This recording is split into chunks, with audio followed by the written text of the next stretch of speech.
Hello, dear students. Good morning, all of you. Welcome again. તમારું હાર્દિક સ્વાગત છે તમારી ચેનલ મારી ચેનલ જેડી સર ફિઝિક્સ. ચાલો, સ્ટાન્ડર્ડ 11 ચેપ્ટર 12 થર્મોડાયનેમિક્સ. બહુ મસ્ત ચેપ્ટર છે બાળકો. કેમેસ્ટ્રીમાં તમે ઓલરેડી ભણી ગયા છો. કેમેસ્ટ્રીમાં થર્મોડાયનેમિક્સ ભણ્યા, ફિઝિક્સમાં થર્મોડાયનેમિક્સ ભણશો. ઘણું બધું અલગ છે. એક જગ્યાએ એક વસ્તુ ક્લેશ થશે, કેમેસ્ટ્રીનું વર્ક અને ફિઝિક્સનું વર્ક. બે જગ્યાએ થોડો ઘણો ડિફરન્સ આવશે, ત્યારની વાત આપણે ત્યારે કરશું. ચાલો, પહેલા તો થર્મોડાયનેમિક્સ. થર્મો વત્તા ડાયનેમિક્સ.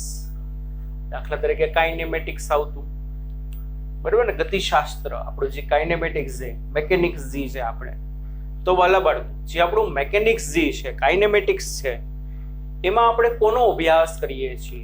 વેગ, પ્રવેગ, વેગમાન, બળ, આવી બધી રાશિઓનો અભ્યાસ કરીએ છીએ.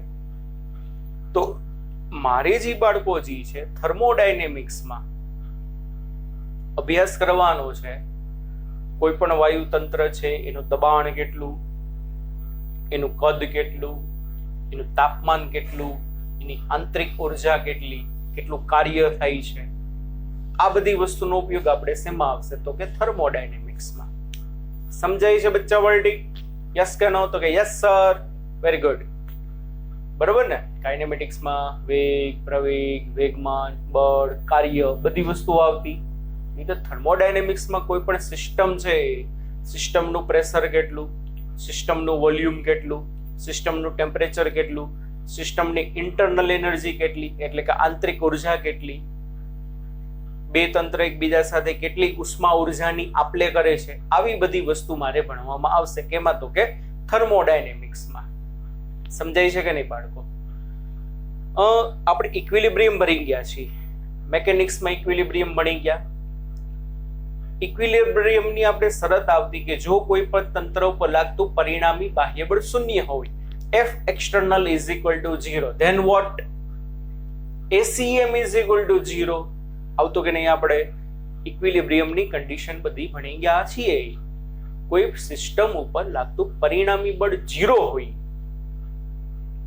તો તંત્રનો દ્રવ્યમાન કેન્દ્રનો પ્રવેગ 0 હશે. સમજાય છે? બીજું, એક્સટર્નલ ટોર્ક 0 હોય તો તંત્રના દ્રવ્યમાન કેન્દ્રનો કોણીય પ્રવેગ 0 હશે. આ બે ઇક્વિલિબ્રિયમની આપણે કન્ડિશન જોયા હતા.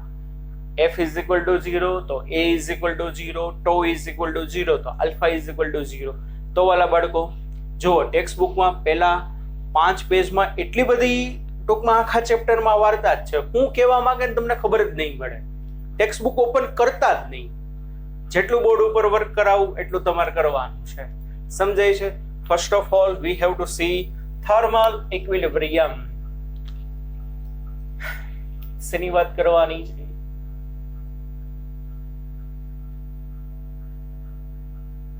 Thermal equilibrium. નામ છે તાપીય સંતુલન. કેવું ભાઈ સંતુલન? તાપીય સંતુલન, થર્મલ ઇક્વિલિબ્રિયમ. તો જૂનું જાણીતું ઘસી પીટો કોન્સેપ્ટ.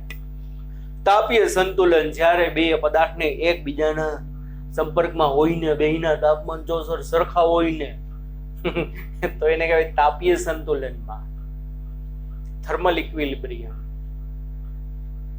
વસ્તુ યાદ રાખજો, બે બોડીના ટેમ્પરેચર હંમેશા સમાન હોય તો અને તો જ એ બે બોડી વચ્ચે થર્મલ ઇક્વિલિબ્રિયમ, તાપીય સંતુલન હોય એવું જરૂરી નથી. બે બોડીના ટેમ્પરેચર સમાન હોય તો ઈ બે બોડી શેમાં હોય? થર્મલ ઇક્વિલિબ્રિયમમાં, તાપીય સંતુલનમાં હોય. જરૂરી નથી. તો શું તાપમાન સરખા ના હોય ને પણ તો એ બોડી ઇક્વિલિબ્રિયમમાં કહેવાય. કોઈ પણ સિંગલ બોડીની હું વાત કરું, ઇક્વિલિબ્રિયમ એટલે તો શું? સંતુલન. સંતુલન એટલે શું? એની પ્રોપર્ટી ચેન્જ ના થવી જોઈએ. મારી આજુબાજુ મોટા ભાગની બધી વસ્તુઓ છે ને બચ્ચા પાર્ટી, એ ઇક્વિલિબ્રિયમમાં કહેવાય. એટમોસ્ફિયર સાથે એનું પ્રેશર, એનું વોલ્યુમ કઈ ચેન્જ થાય છે? નથી થતું. એટલે એક જ વસ્તુ ઉપર ફોકસ ના કરો. 99% કેસમાં થર્મલ ઇક્વિલિબ્રિયમ મતલબ બેના તાપમાન સરખા હોવા જોઈએ. પણ અમુક સમયે આવો પ્રશ્ન પૂછાઈ જાય. એનસીઈઆરટી માં શરૂઆતમાં લખેલું છે સેકન્ડ પેજ ઉપર, જેવું આપણે ધ્યાનમાં ના આવે. એવું જરૂરી નથી કે ભાઈ કોઈ પણ બોડીનું થર્મલ ઇક્વિલિબ્રિયમ ઇટ મીન્સ કે એનું ટેમ્પરેચર જ સેમ હોય. ના, એ બોડી છે, આ પેન, દબાણ, કદ કેવું રહે છે? અચળ રહે છે. થર્મલ ઇક્વિલિબ્રિયમમાં કહેવાય. દાખલા તરીકે જો એક પાત્ર છે, બે પાત્ર અલગ અલગ,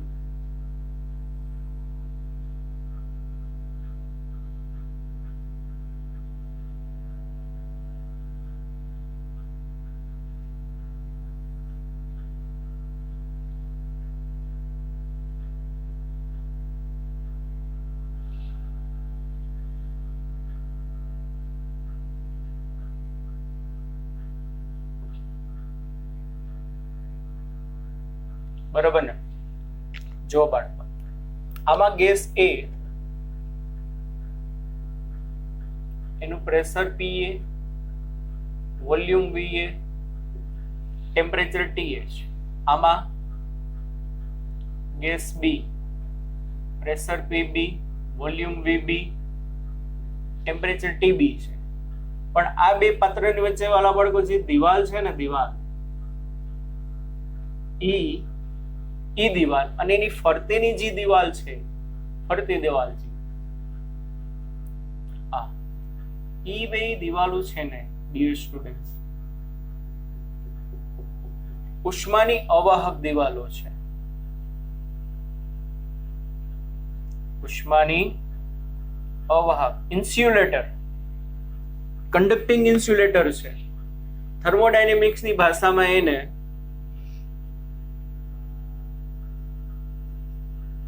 સમોષ્મી દિવાલ,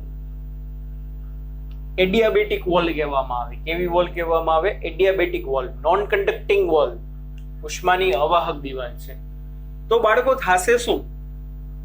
ફરતે પણ ઉષ્માની અવાહક દિવાલ, એટલે વાતાવરણ સાથે તેનો કઈ કોન્ટેક્ટ નહીં હોય. અંદરો અંદર પણ દિવાલ કેવી છે બાળકો? ઉષ્માની અવાહક છે. તો એને પરિણામે થાશે શું? ટી વધુ હોય ને ટીબી વધુ હોય તો ઉર્જા એમાંથી બી માં જવી જોઈએ, પણ નહીં જાય. કાં નહીં જાય?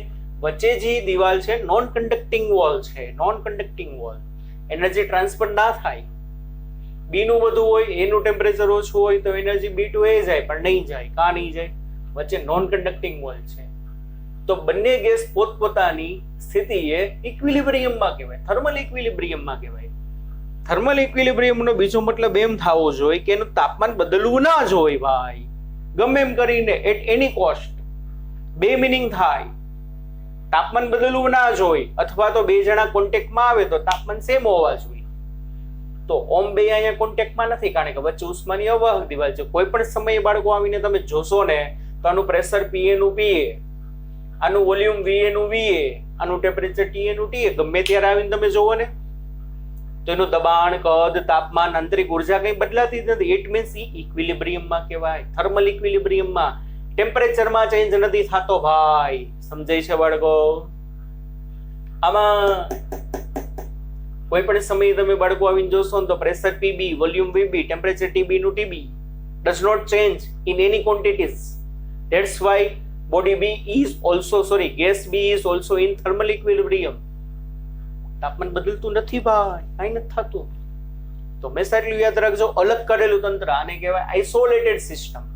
આઇસોલેટેડ સિસ્ટમ એટલે કોઈ યારે કઈ કોન્ટેક્ટ નથી. તો અલગ કરેલું તંત્ર હંમેશા ઇક્વિલિબ્રિયમમાં જ હોય. કે પ્રેશર, વોલ્યુમ, ટેમ્પરેચર બધી વસ્તુ વાળા બાળકો એની કેવી રહેતી હશે? અચળ રહેતી હોય. આટલું સમજાણું. એટલે એવું ના સમજતા થર્મલ ઇક્વિલિબ્રિયમમાં ટેમ્પરેચર સેમ હોય તો જ કહેવાય. અહીંયા TA does not equal to TB, PA does not equal to PB, VA does not equal to VB, તેમ છતાં પણ થર્મલ ઇક્વિલિબ્રિયમમાં કેવા છે? કારણ કે આઇસોલેટેડ સિસ્ટમ છે, બરોબર ને? કોઈ પણ સમયે એની બધી વસ્તુ કેવી રહેતી હશે? અચળ. પણ જો આ જે બે ગેસ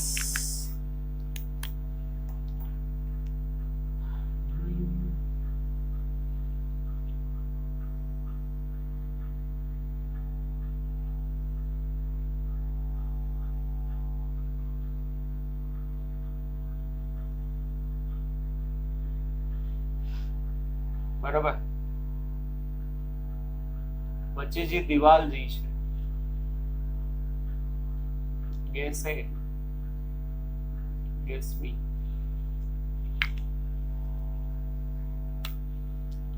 આનું દબાણ PA, કદ VA, તાપમાન TA, દબાણ PB, કદ VB, તાપમાન TB. પણ વચ્ચે જે વોલ છે ને બાળકો, નીચે કંડક્ટિંગ વોલ, ઉષ્માની વાહક, અને ફરતે જે છે ને નોન કંડક્ટિવ એડિયાબેટિક વોલ છે. એડિયાબેટિક વોલ છે, ઉષ્માની અવાહક છે. તો હવે શું થશે?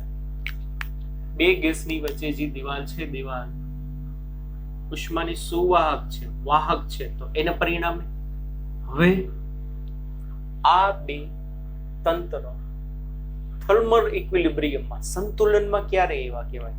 જ્યારે બેના ટેમ્પરેચર સેમ થાય ને ત્યારે એવું કહેવાય. હવે આમાંના જરૂરી નથી. આમાં થર્મલ ઇક્વિલિબ્રિયમ માટે for this condition thermal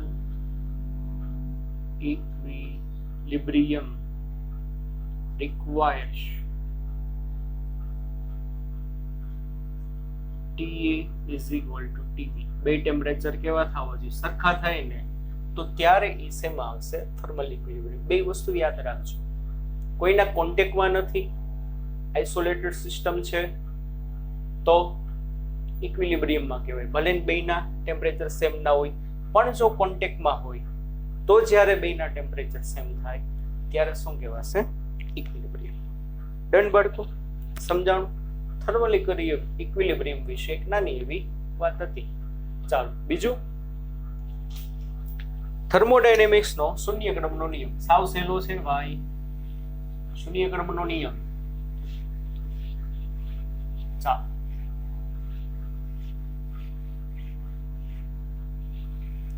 zeroth law of thermodynamics.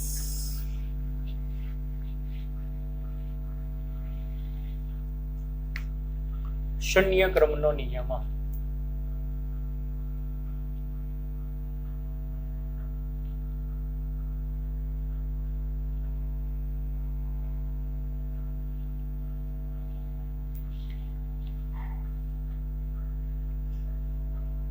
આ બે પદાર્થ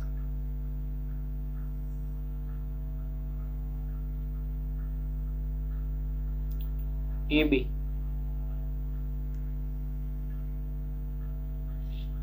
ઉપર એક ત્રીજો પદાર્થ C, બરોબર ને?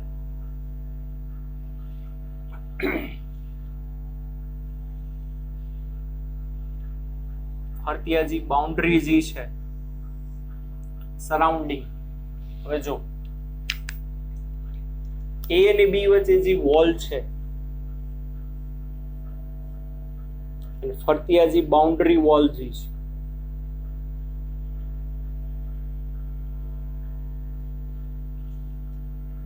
એ એડિયાબેટિક વોલ છે. આ બે વોલ જે છે એ કેવી છે? એડિયાબેટિક, અવાહક, ઉષ્માની અવાહક દિવાલ છે. પણ આ જે વચ્ચે જે વોલ જે છે બરોબર, આ CRAG કનેક્ટેડ છે, આ કેવી છે? કન્ડક્ટિંગ વોલ છે, ઉષ્માની વાહક દિવાલ છે. હવે ડિયર સ્ટુડન્ટ શું થશે આમાં? જો કે A અને B બે પદાર્થ છે, એનું તાપમાન વધુ, B નું તાપમાન ઓછું, તો A છે ડાયરેક્ટલી પોતાની ઉર્જા B ને આપી શકે? ન આપી શકે સર. પણ ઓપ્શન આપણે એને આપ્યો કે ભાઈ તું C મારફતે સંતુલન સ્થાપી શક.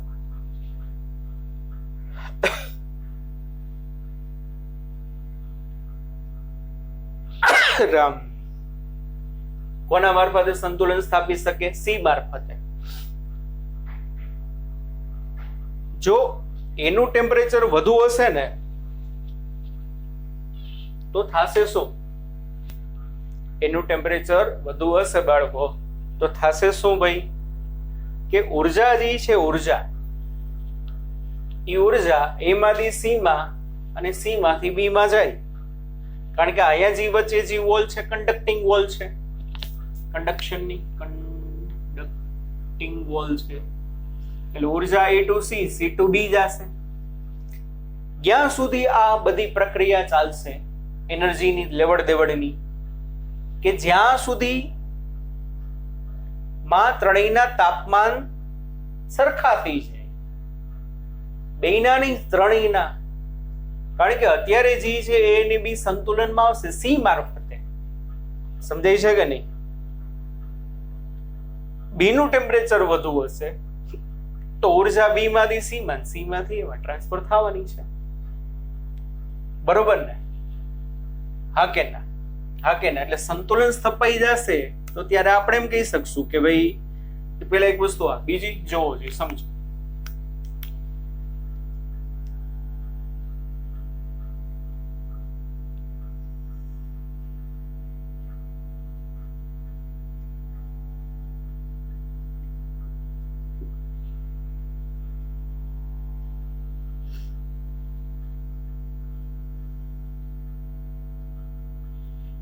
હું કરસ ભાઈ, તું હું ડરી છું.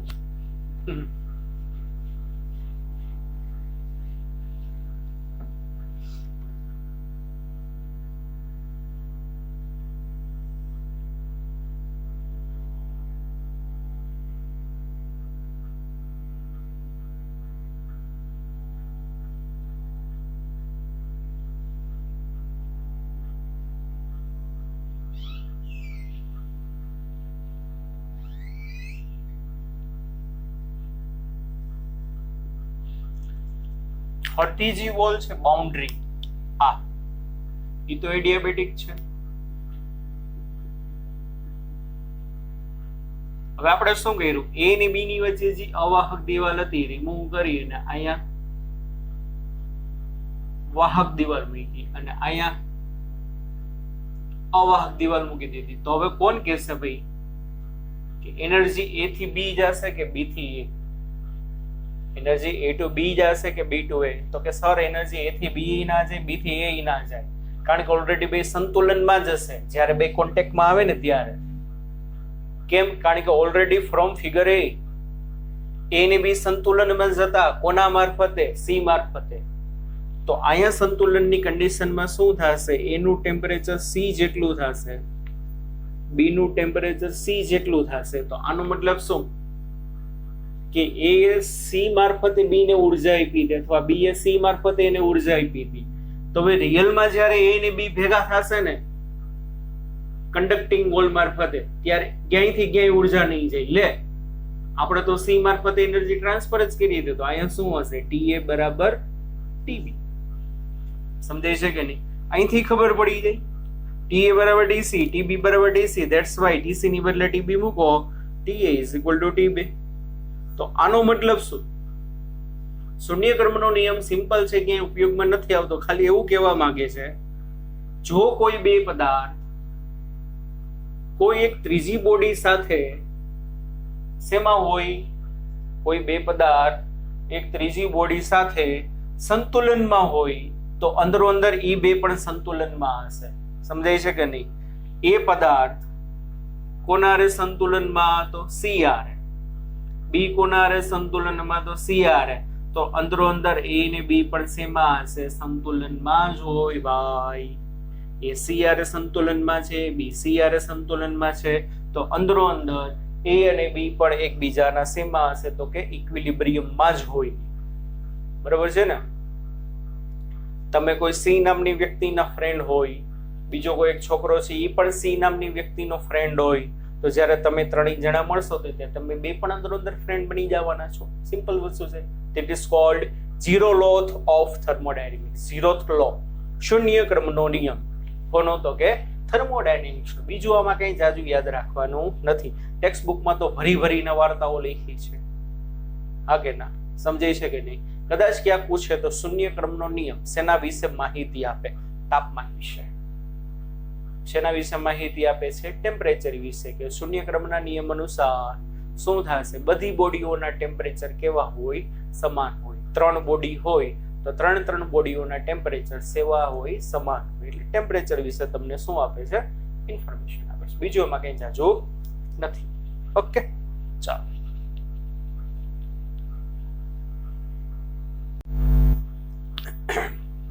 ચાલો, આટલું ડન. બરોબર. ચાલો આગળ વસ્તુ મારે વાત કરવાની છે 3 વસ્તુ વિશે. એમાં કદાચ આજના લેક્ચરમાં 2 વસ્તુ માંડ થશે. Heat, internal energy and work. 3 વસ્તુ વિશે આપણે વાત કરવાની છે ભાઈ. હીટ, ઇન્ટરનલ એનર્જી અને વર્ક એટલે કે કાર્ય વિશે. આમ તો હીટ વિશે આપણે એની પહેલા વાત કરી ગયા છીએ. ઉષ્મા,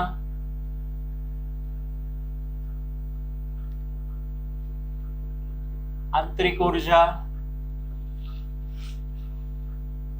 અને કાર્ય. બરોબર ને? શું થાય? દાખલા તરીકે પેલા આપણે વાત કરી ઇન્ટરનલ એનર્જી. આ કોઈ એક પાત્ર છે, એમાં ગેસ ભરેલો છે. આ તંત્ર કહેવાય. આ સિસ્ટમ આખી કહેવાશે. થર્મોડાયનેમિક તંત્ર કહેવાય. શું કહેવાય બાળકો? આને થર્મોડાયનેમિક તંત્ર. કારણ કે અત્યારે મારે આનો થર્મોડાયનેમિક્સ નો અભ્યાસ કરવાનો છે. આ સિસ્ટમ જે છે આ ડાયરેક્શનમાં જાય છે, સપોઝ v વેલોસિટી થી.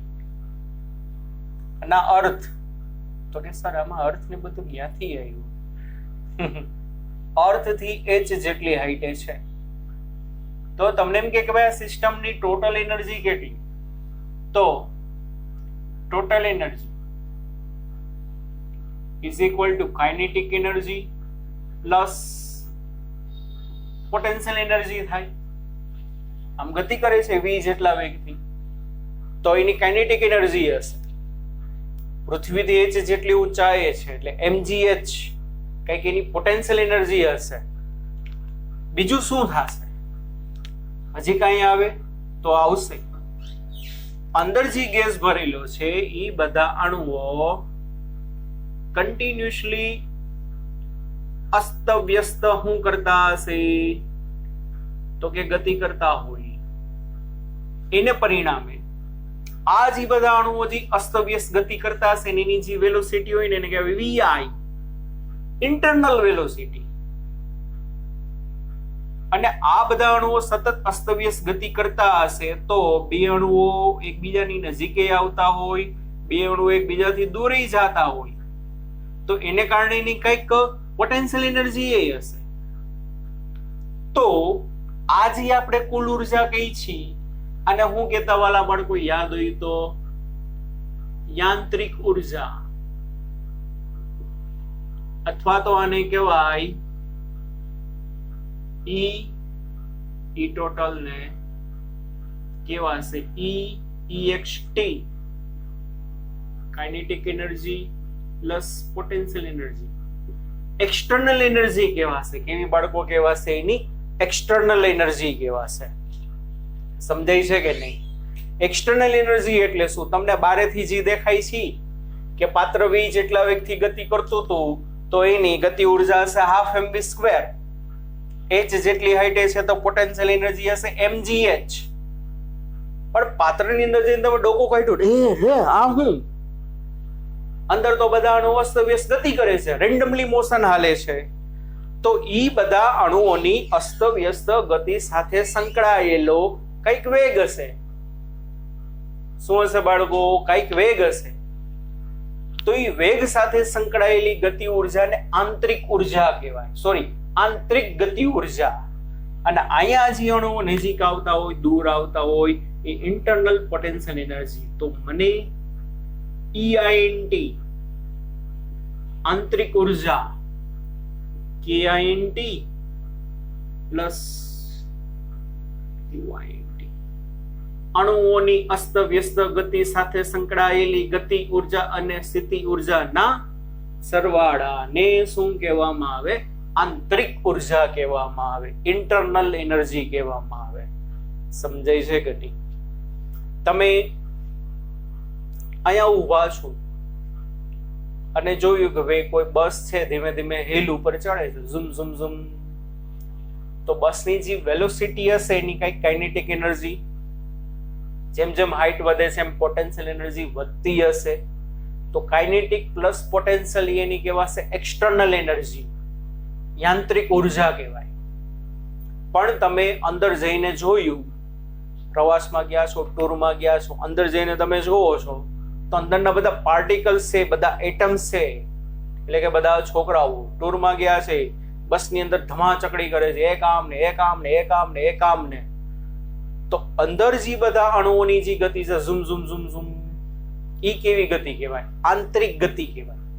તો એ આંતરિક ગતિ સાથે સંકળાયેલી ગતિ ઉર્જા, આંતરિક ગતિ સાથે સંકળાયેલી સ્થિતિ ઉર્જા, એના સરવાળાને શું કહેવામાં આવે? આંતરિક ઉર્જા, internal energy of the system. સમજાય છે કે નહીં?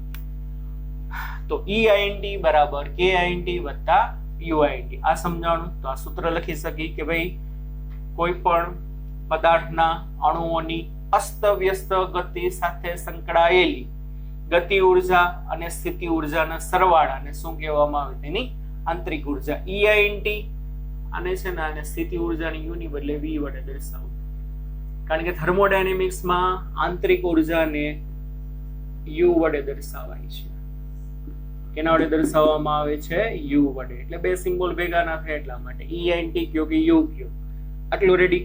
આ શું થશે ડિયર સ્ટુડન્ટ્સ? આંતરિક ઉર્જા. પછી ઉષ્મા અને ઉષ્મા ઉર્જા વિશે આપણે ભણી ગયા છીએ. બે વચ્ચે ડિફરન્સ છે. ઉષ્મા ઉર્જા એટલે શું? Heat energy. ઉષ્મા ઉર્જા. તો ઉષ્મા ઉર્જા કોને કહેવાય? કે અણુઓની અસ્તવ્યસ્ત ગતિ સાથે સંકળાયેલી કુલ ગતિ ઉર્જાને તેની શું કહેવાય? હીટ એનર્જી કહેવાય, ઉષ્મા ઉર્જા કહેવાય. ડેફિનેશન લખવી તો લખી શકો છો. અણુઓની અસ્તવ્યસ્ત ગતિ સાથે સંકળાયેલી કુલ ઉર્જાને શું કહેવામાં આવશે? એની ઉષ્મા ઉર્જા કહેવાય, હીટ એનર્જી કહેવામાં આવે. આપણે એમ કહીએ છીએ કે ભાઈ કોઈ પણ પદાર્થને તમે ટેમ્પરેચર વધારો, ગેસ ઉપર મૂકો, તો ગેસ ઉપર મૂકશો તો શું થશે? અણુઓની અસ્તવ્યસ્ત ગતિ વધી જશે. અસ્તવ્યસ્ત ગતિ વધી મતલબ એનો અસ્તવ્યસ્ત ગતિનો વેગ વધ્યો. અસ્તવ્યસ્ત ગતિનો વેગ વધ્યો મતલબ શું થશે? એના અણુઓની કાઇનેટિક એનર્જી વધી જાય. તો ઉષ્મા ઉર્જા એટલે શું? કે ઇન્ટરનલ. ટોટલ જી કે ઇન્ટરનલ હશે ને, બરોબર, એને શું કહેવામાં આવે? ઉષ્મા ઉર્જા. તો ઉષ્મા એટલે શું? Already discussed in chapter 11. ઉષ્મા એટલે શું? ઉષ્મા એટલે way of transfer of energy. ઉષ્મા એટલે શું? આપણે કીધું એક પ્રક્રિયાનું નામ છે, યાદ છે? કઈ પ્રક્રિયાનું નામ છે? બે પદાર્થો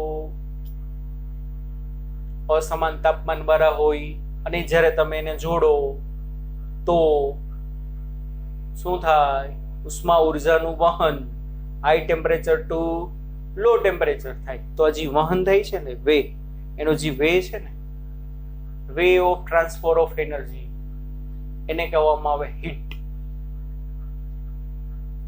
જ્યારે બેના ટેમ્પરેચર બાળકો સમાન થઈ જશે ત્યારે ઉષ્મા ઉર્જાનું વહન બંધ. ઇટ મીન્સ હીટ બંધ. હીટ નથી, હીટ 0 છે, ઉષ્મા 0 છે. પણ બેના ટેમ્પરેચર સમાન થઈ ગયા ત્યારે બે પાસે ઉષ્મા ઉર્જા હશે? તો કે હા હશે.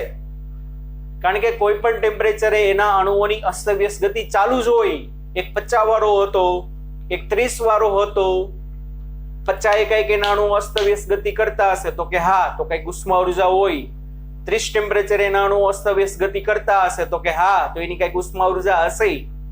બેને તમે કનેક્ટ કરો તો એનર્જી 50 થી 30, 50 થી 30, 50 થી 30, મતલબ વે છે, હીટ ટ્રાન્સફર થાય છે. It is known as heat, it is known as ઉષ્મા. પણ બેના ટેમ્પરેચર 40 થઈ જાય તો ભાઈ આપણા બેના તો ટેમ્પરેચર સરખા થઈ ગયા, હવે આપણે ગતિ કરવાની બંધ કરી દેવી જોઈએ. એવું હોય? ના હોય. 40 ડિગ્રી ટેમ્પરેચરે આના અણુ ગતિ કરતા હશે, પણ 50 જેટલી ઉર્જાથી ગતિ કરતા હતા એના કરતા ઓછી, એટલે ઉષ્મા ઉર્જા ઓછી. સામે આની વધુ થઈ ગઈ હશે. કેમ વધુ થઈ ગઈ હશે? કારણ કે એને મેળવી છે. સમજાય છે? એટલે કોઈ પણ કન્ડિશનમાં સિસ્ટમ પાસે ઉષ્મા ઉર્જા તો હોય જ, પણ હંમેશાના માટે ઉષ્મા હોય તેવું જરૂરી નથી. આટલો રેડી? આ સમજાણું બાળકો? તો કે હા. ચાલો, સરસ. બે વચ્ચે ડિફરન્સ સમજાણો. હું તમને એક વસ્તુ એમ કહું કે ભાઈ ગરમ ચાના કપ કરતા ઠંડા પાણીના તળાવની ઉષ્મા ઉર્જા વધુ હોય. આપેલું વિધાન સાચું છે કે ખોટું જણાવો. ફરીથી બોલું. ગરમ ચાના કપ કરતા ઠંડા પાણીના તળાવની ઉષ્મા ઉર્જા વધુ હોય. આપેલું વિધાન સાચું છે કે ખોટું? 2 મિનિટ વિચારો છો. ચાલો જવાબ દઉં છું. 1 2 3 સ્ટાર્ટ. વિધાન સાચું છે. ઓકે સર, શું ફેંકો? ગરમ ચાનો કપ હોય હળહળતો, એના કરતા ઠંડા પાણીના તળાવની કોઈ દી ઉષ્મા ઉર્જા વધુ હોય? વધુ જ હોય. ડેફિનેશન નથી સમજાણી તમને. શું ડેફિનેશન? એટલે કોઈ પણ સિસ્ટમમાં જેટલા અણુ હોય ને એ બધા અણુની ગતિ ઉર્જાનો સરવાળો કરો ને આટલા તમને ઉષ્મા ઉર્જા મળે. ગરમ ચાનું કપ છે, એમાં અમુક મિલીલીટર ચા હશે. જ્યારે ઠંડુ તળાવ છે ને એમાં લાખો કરોડો ગેલન પાણી ભર્યું હશે. તો ગરમ ચાના કપની ઉષ્મા ઉર્જા એટલે શું? જો જેવું દેખાય એવું ના હોય. ગરમ ચાના કપની ઉષ્મા ઉર્જા એટલે શું ભાઈ?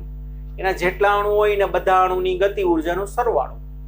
ઠંડા પાણીના તળાવની ઉષ્મા ઉર્જા એટલે શું? એના જેટલા અણુ હશે ને બધાના અણુની ગતિ ઉર્જાનો સરવાળો. તો થશે શું? લાખો કરોડો ગેલન પાણી છે. એ બધાની કાઇનેટિક એનર્જીનો સરવાળો કરો તો ચાના કપના કાઇનેટિક એનર્જી કરતા ઓબ્વિયસલી વધી જવાની છે. એટલે ઉષ્મા એટલે તો તમને એમ જ થાય ગરમ. હું ગરમ? એવું જરૂરી નથી બાદ. પેલા ટેમ્પરેચર માટે કીધું હતું. તાપમાન શબ્દ સાંભળો એટલે તમને એમ થાય ગરમમાં ગરમા ગરમ ગરમા ગરમ. એવું જરૂરી નથી. કોલ્ડ બોડી પણ હોય. કોલ્ડ બોડીનું ટેમ્પરેચર કંઈક હોય તો છે, બોલી છે ને આપણે.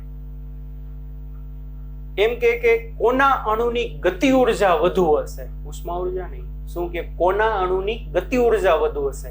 તો જવાબ આવે ચાના કપના અણુની. એક અણુ ચાના કપમાંથી પકડી લેવાનો શું, એક અણુ ઠંડા તળાવમાંથી પકડાયું ઝૂમ, પછી કહેવાનું 3 2 1 ગેટ સેટ ગો. તો કોણ આગળ વયો જશે? ચાના કપના અણુ આગળ વયો જશે, ઠંડા પાણીના તળાવનો અણુ પાછળ રહી જશે. કા એની કાઇનેટિક એનર્જી ઓછી હશે, આની કાઇનેટિક એનર્જી વધુ હશે. આની કાઇનેટિક એનર્જી ઓછી છે તેમ છતાં પણ એની ઉષ્મા ઉર્જા કાં વધુ? જથ્થો વધુ છે, એ જથ્થો ઓછો છે. સમજાડું કે નહીં? રેડી? એટલે ઇન્ટરનલ એનર્જી, હીટ એનર્જી, કાર્ય જેવી રીતે આપણે આમ તો આપણે બધા સૂત્ર જોશું જ નેક્સ્ટ લેક્ચરમાં, પણ થોડી ઘણી હિન્ટ આપી દઉં. કાર્ય એટલે આપણે એમાં જોયું હતું કાઇનેમેટિક્સમાં કે કોઈ પણ વસ્તુ પર બળ લગાડો એટલે એનું સ્થાનાંતર થાય તો બળ ગુણ્યા સ્થાનાંતર, કાર્ય. તો એવી રીતે કોઈ પણ વાયુનું એક્સપાન્શન થાય, કમ્પ્રેશન થાય, કોઈ પણ વાયુનું પ્રસરણ થાય એટલે કે વિસ્તરણ થાય, સંકોચન થાય તો કાર્ય થયું કહેવાય. સમજાય છે ને? સંકોચન થાય અથવા તો શું થાય? વિસ્તરણ થાય તો શું થયું કે ભાઈ કાર્ય થયું કે કેવી રીતે શું છે એ બધા સૂત્ર આપણે નેક્સ્ટ લેક્ચરમાં તો જોવાના જ છીએ. હા કે ના? સમજાય છે કે નહીં? કાર્ય ધન હોય, કાર્ય ઋણ હોય, કાર્ય શૂન્ય હોય, બરોબર. એક જ વસ્તુ છે,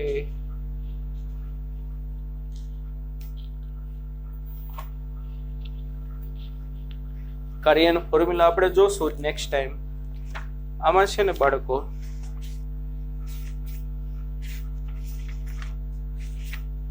બે સેન્ટેન્સ છે. શું છે તો કે જોજો ભાઈ, વાર્તા જ છે, ખબર જ નહીં પડે. હડા હું લખીને બેઠા હે ને.